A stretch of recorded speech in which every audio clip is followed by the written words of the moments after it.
Hey there. Thanks so much for tuning in to this episode of Channel Maven Podcast. I know I'm cross branding. It's like the worst thing ever. You see my Spark banner in the background. This is the Channel Maven Podcast, but a lot of times we have guests who are focused on Spark and entrepreneurship as well. So today I'm joined by Kyle York. He is an investor, an entrepreneur. He has been in tech for a really long time and is in a position where he is helping entrepreneurs every single day. We also talk about intrapreneurship, so being an entrepreneur inside a large corporation and what that looks like. Thanks for tuning in. Hope you enjoy it.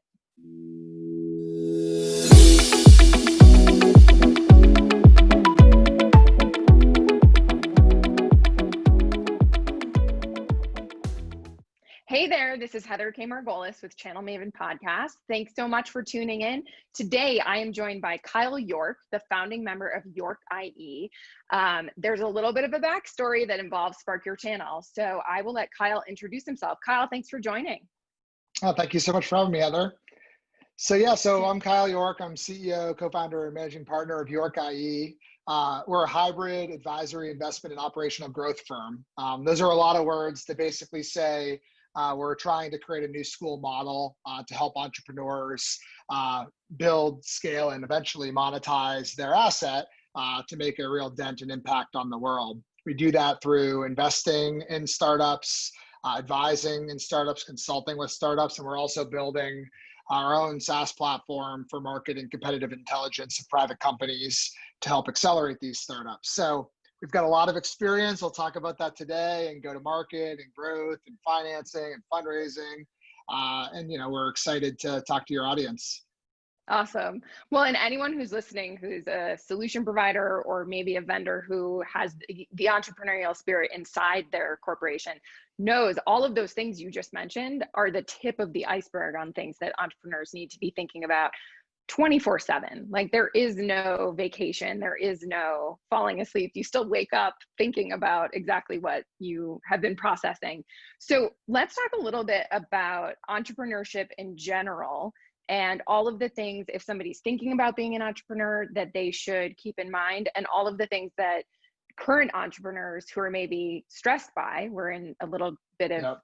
I'm not going to say unprecedented times, Yep. but because it's overused. But tell us, what are some of the things that these folks should be thinking about? Yeah, so I think first and foremost, I think entrepreneurship is sort of a DNA thing. I think there's a lot out there around what we like to call entrepreneurs who see the glamour of it all and the successes that get celebrated in media publications and the riches that everybody gets from starting technology companies or startups in their domain. And the reality is it's a bumpy road, and it's a hard road, and you need to be at core entrepreneurial. And what does that mean? It means you need to have persistence, sort of obsessive commitment to what you're doing. Yes. You need to have sheer passion for it. You need to live, breathe, sleep, sweat, eat it, right? Every single day, every moment of every day.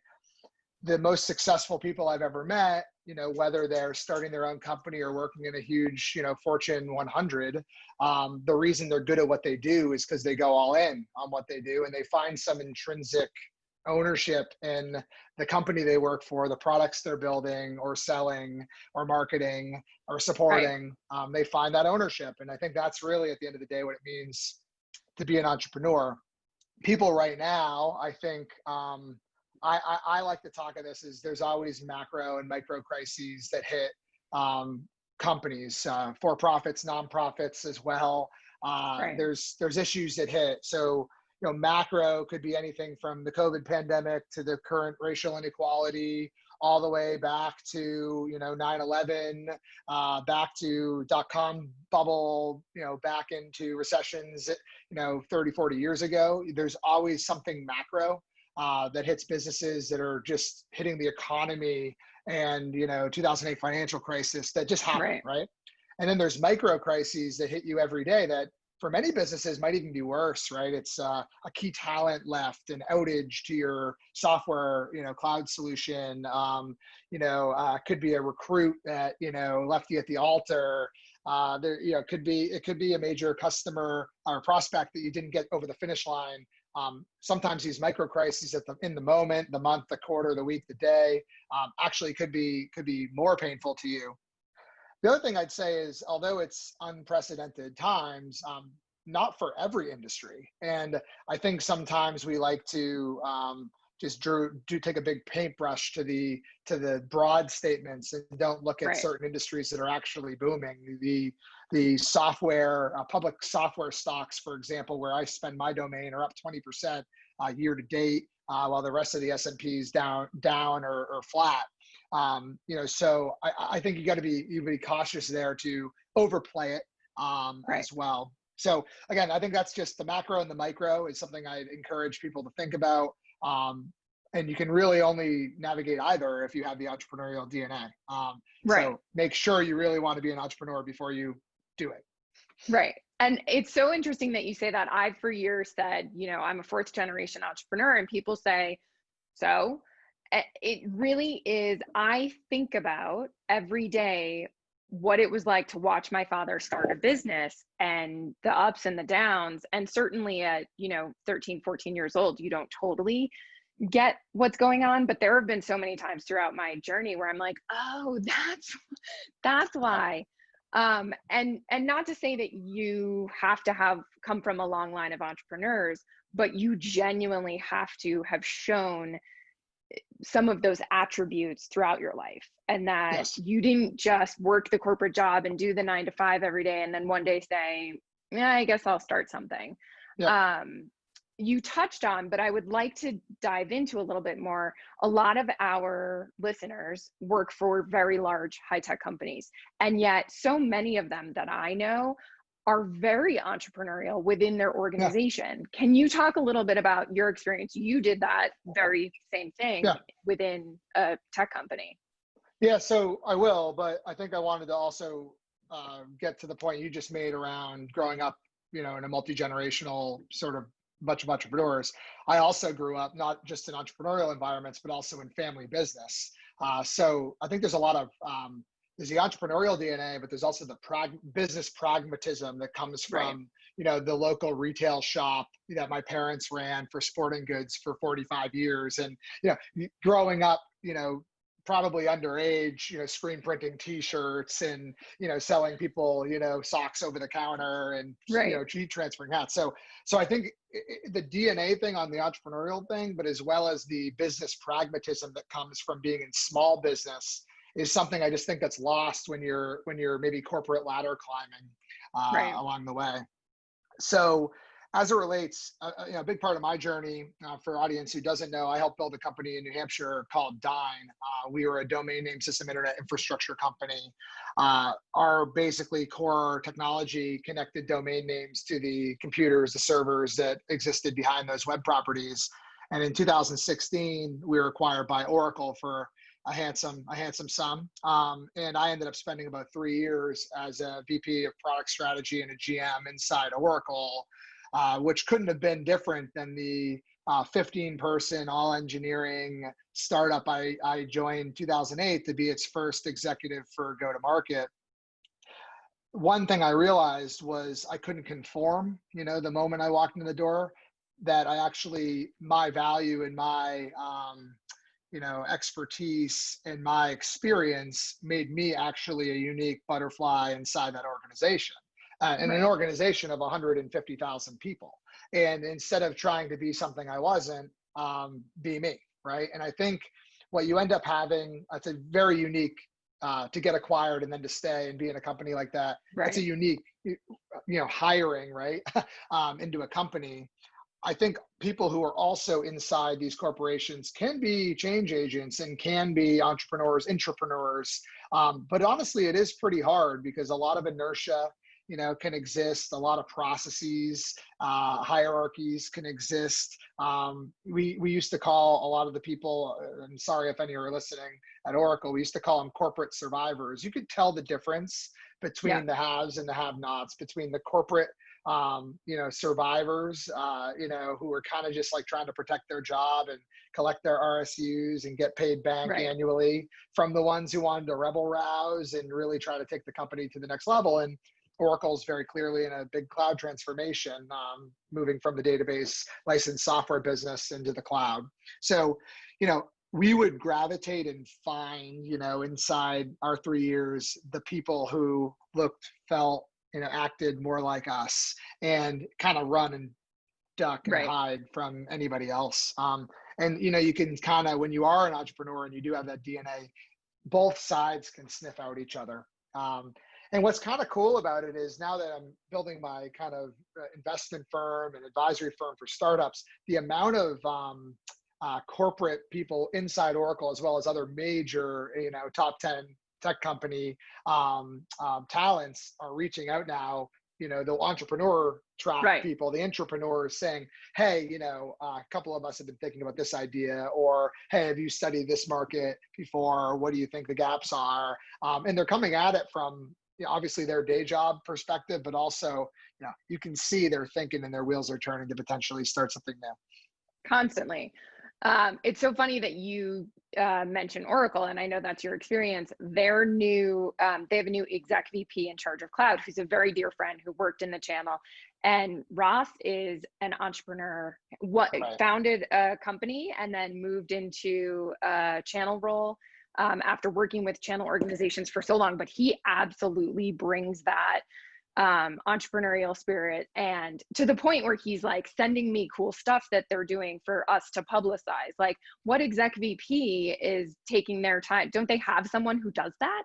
I'll tell you what, really, though. I mean, you can't forget Oracle is still, run and, basically owned by Larry Ellison, and he was the founder, right? So he's very clear to remind you to be entrepreneurial, and he'd rather that. Right. Right. But again, it's huge, right? And it's got 40 plus years of legacy. Right. It's a tough thing. Actually, he hosted a startup event during Oracle Open World in San Francisco, back when we used to be able to see each other face to face. And he hosted a startup event at his San Francisco residence, which was basically like an art gallery. And it was a class of all the Oracle startup program. They run a bunch of program for enterprise technology companies. And then acquired company entrepreneurs came, to kind of mix and mingle, have some wine and cheese or whatever, and listen to Larry talk.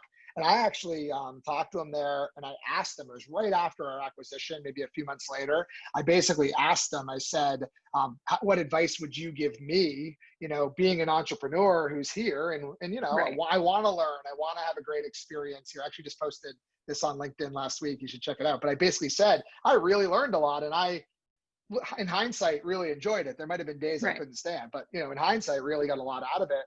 And he really pressed me, be entrepreneurial. Like Right. we acquired you for a reason. Like, don't get muzzled, don't get handcuffed, don't feel like process or inertia gets in the way. Kind of be you. And it was really good advice. Well, and it's so great that you have gone through the process. So now you're investing in startups. To be able to say, these are the steps that we took to get acquired, and these are the things we did once we were acquired to make sure that our passion wasn't squashed. Yeah. So that's great. I want to talk a little bit about, you guys invested in Spark, and it was so much more than just money. And I was just talking to Adam, who's one of Kyle's partners, about the fact that it wasn't, I was hesitant, right? I don't need consultative services or advisory services. I've run a company for 11 years. I have a lot of advisors who are helping, just out of the kindness of their heart. And within the first 2 months, we redid the messaging, redid our pitch deck, redid a bunch of things on the website, shifted our focus a little bit. We're still very much focused on the channel, but broadened it to the point where it's still super core, but also just a larger addressable market.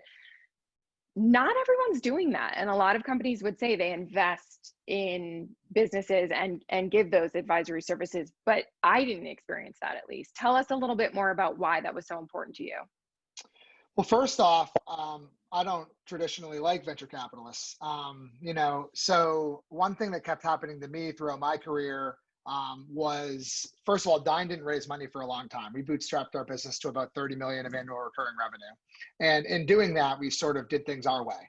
And but also we had a lot of suitors, investors, venture capitalists who wanted to invest in us, and we weren't raising, right? But we'd take meetings, and the amount of times I was told how not good our business was by people who have their Harvard MBA, show up once a quarter, and have never lived a day in the entrepreneur's shoes, Right. was maddening, right? And again, they're not all like that, but if I'm going to typecast, stereotype, the broader spectrum, the majority of venture capitalists, PE people are bankers, finance guys, gals, show up once a quarter with a spreadsheet and critique your KPIs. And that's not helpful to any entrepreneur who's an entrepreneur, because like you said earlier, you're already staring at the ceiling at night trying to figure out what's next. The last thing you need is someone beating it over your head.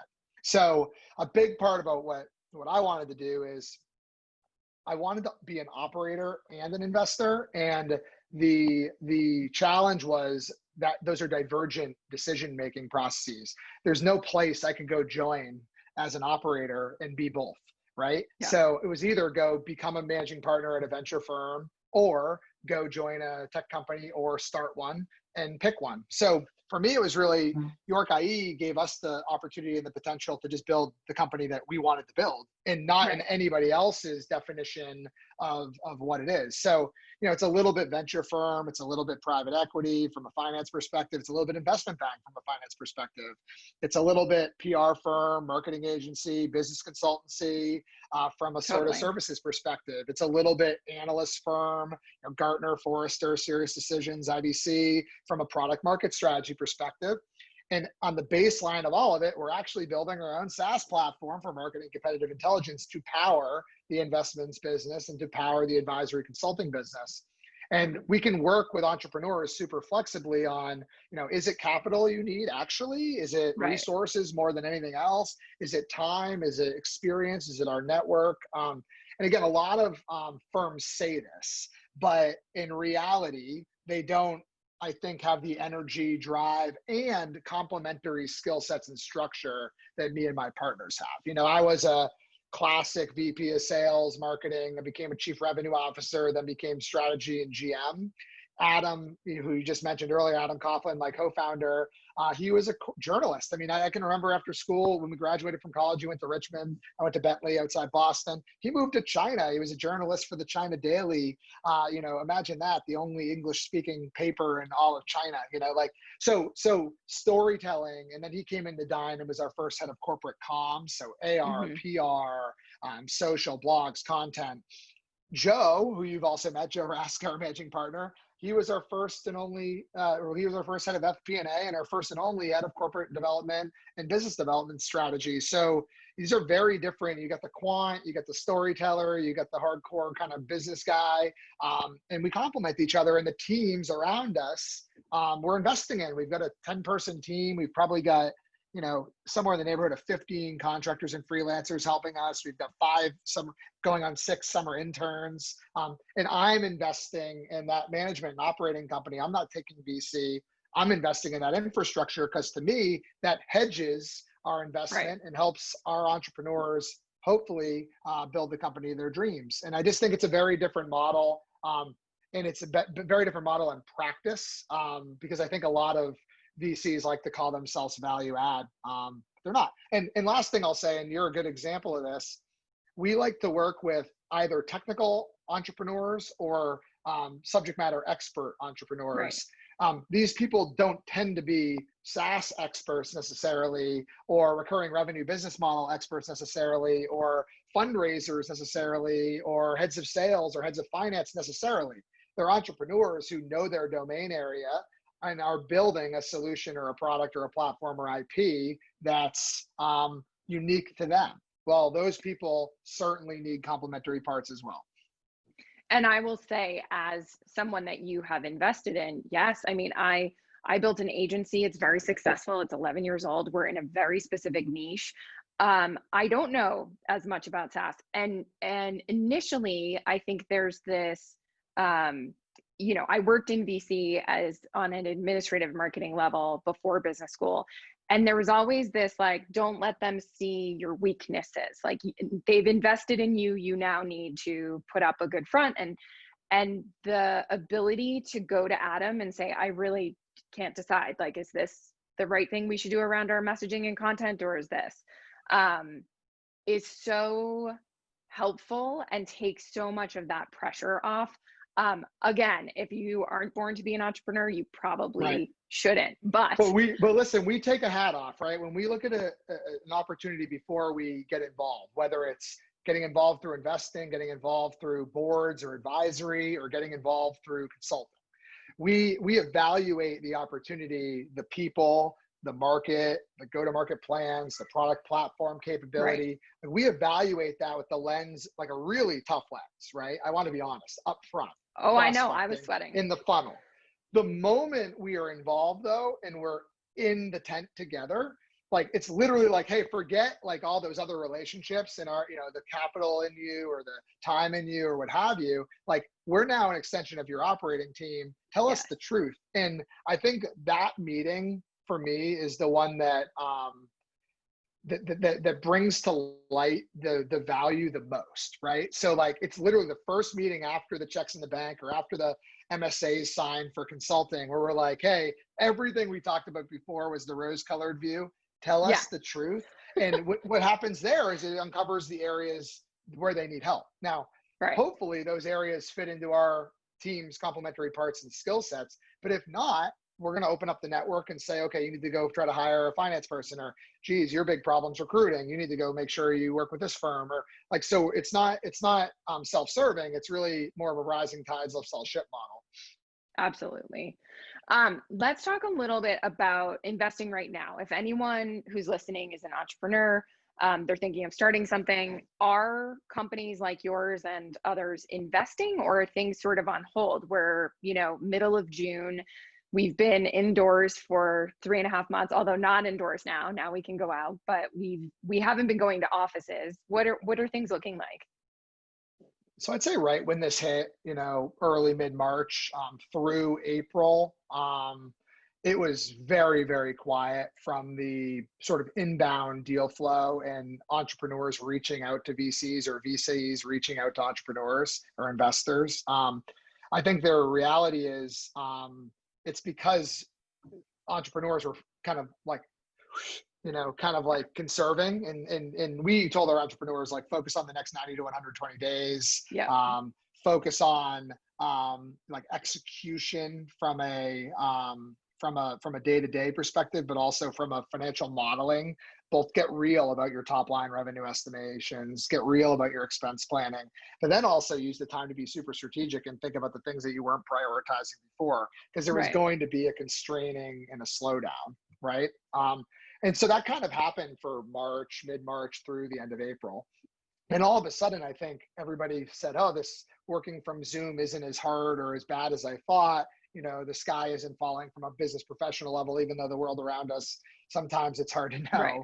know. And we started to see the deal flow and the engagement with entrepreneurs pick up. And again, a lot of it was just triage going on between investors with current Yeah. portfolio and their portfolio companies to, okay, they're okay now. They're not going to go out of business. They've The sky is not expanded falling. runway. Some of them got stimulus or EIDL or PPP stuff. Some of them, cut a little bit where they needed to, where maybe there was some frivolous spending. And it was a course correction thing. It was almost like an inflection point for every Right. company forced through this macro crisis. But since May, I would tell you the conversations, the deal flow, the types of companies that are kind of, people are using the opportunity to also think, hey, maybe now's my time. Maybe this is my calling. It's really accelerated. And so we actually That's have great. at least 3 or 4 deals, kind of coming up in our next investment cohort, which starts on July 1. I think we already signed one. Great. So I think it's been a big difference. And because of that Zoom culture, the last thing I'll say, you never would have invested in a startup before if you didn't meet them in person, right? Right. You came to New Hampshire and met with us, right? I did.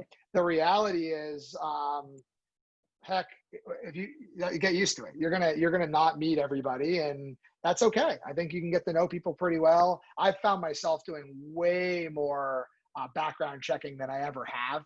Right. And background checking, not like legal criminal background checking, like just like call, oh, we're connected to these 3 people. I'm gonna, Right. reach out and find out more about you, just validate what I've learned and my team's learned. So I think it's picked up.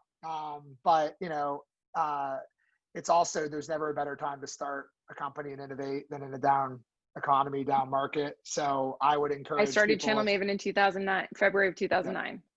Yep. So I would encourage people to, use it as a catalyzing event for you and evaluate, the things that you've been working on, the business plans, the pitch decks, Right. dust them off. And, if you've got that entrepreneurial DNA and that conviction, then you should go for it. And now's the time.